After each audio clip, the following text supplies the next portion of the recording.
Hey everybody, welcome to Wisdom Wednesdays. It's your girl, Coach Crystal.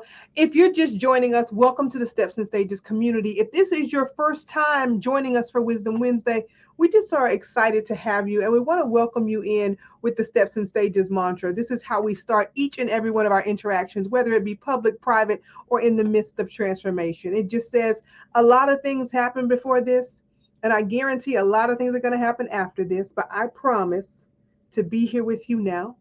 Please be here with me now. Tonight, we're going to dive into a topic that I think is the hardest thing we do as individuals, as human beings, and it's communication. So before we dive in, I just want to go ahead and get all the announcements out of the way. One is, if you haven't gotten your copy of the Steps and Stories 30-day devotional, there is still time to get your pre-ordered autograph copy by jumping over to crystalbrown.com. Next Wednesday, we will be celebrating the official release on TBN on February 1st, and the book will be available on all major platforms, Barnes & Noble, Amazon, all the things. But tonight, we're tackling the hardest thing we do as human beings, and that is communication. Now, one thing I just want to be clear about in terms of communication is that one of the most prolific things I've ever heard about the topic is that people think communication happened because they said it.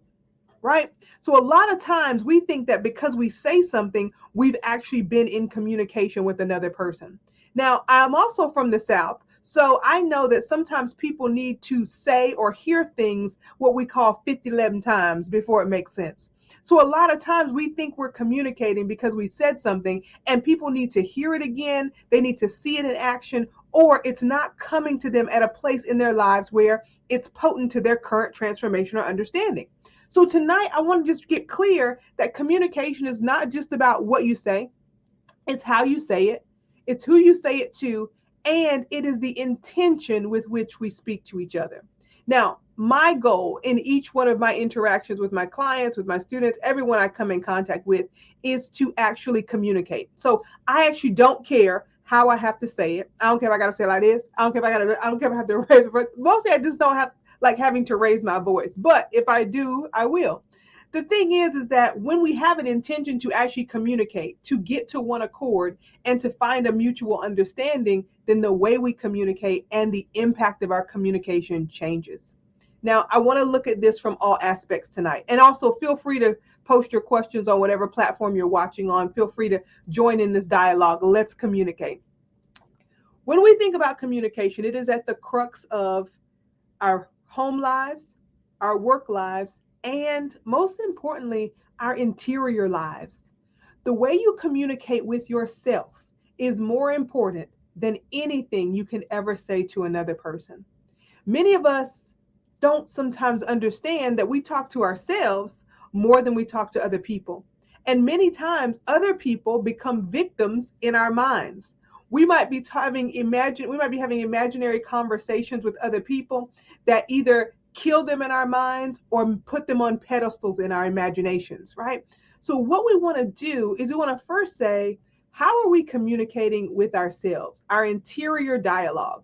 Now, there's a lot of talk out there about negative self-talk, but I just want to think about how we encourage ourselves, how we speak affirmatively about the things we want to call into our lives, how we speak encouragingly to ourselves about the progress that we've made in our own evolution, and how we speak to ourselves on a daily basis about the things we're thinking.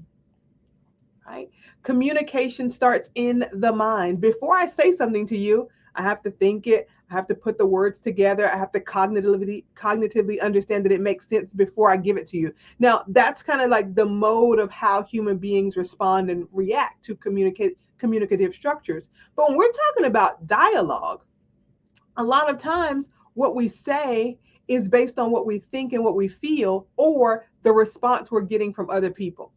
But the way we interpret that information is based on how we've been talking to ourselves about ourselves from the beginning. Now, wholeheartedly, right? Like, we're always going to keep it honest here on Wisdom Wednesdays. I haven't always thought I was the most attractive. Haven't always thought I was the most talented. Haven't always thought I was the most educated in the room, right? So a lot of times when I entered the room, I was telling myself that I was already beginning at a deficit. And maybe some of you understand that mechanism of thinking. But it took me a long time to understand that other people were seeing me as the highest, the most, the best, but it didn't translate into my own understanding of myself. The communication on the interior will either set you up for expansion or set you up for contraction. You can think about yourself in a way that is different than how other people see you, and it will either allow you to grow or it will cause you to stay stuck. Here's the key about communication. When you begin to have dialogues with yourself, right? Byron Katie talks about this in the work. The first thing to say is this true? Okay, you're walking into a room, you're saying to yourself, oh my God, I can't even believe I got invited into this room. I'm probably the most uneducated person that's supposed to be here. First of all, pause. You can pause your train of thought. Is it true that I may be the most uneducated person in the room? It's a possibility, but it's not true, right? And then we have to say, if by thinking this thought, am I being better or more expansive in my thinking, or smaller and more constrictive in my thinking about myself? Because that's going to dictate how you then communicate with the people who are in the room. Communication in the workplace and at home, because I think leadership is one of those places where we sometimes try to sequester it to the boardroom or the workplace or the C-suite. Leadership is about how we lead anyone around us and get them to the level of expansion that we want to grow to ourselves. So that happens in our homes with our children, happens with our families, and it also happens at work. So leadership begins to be about the understanding of how well you can communicate your vision, your ideas, not only to yourself, but to others, to a place where they get on board and want to participate. Now, many of us here, or many of you know me as the vision coach. The thing I see as the biggest hurdle with most of my clients is that their vision doesn't happen on the outside because they actually haven't believed it on the inside, right?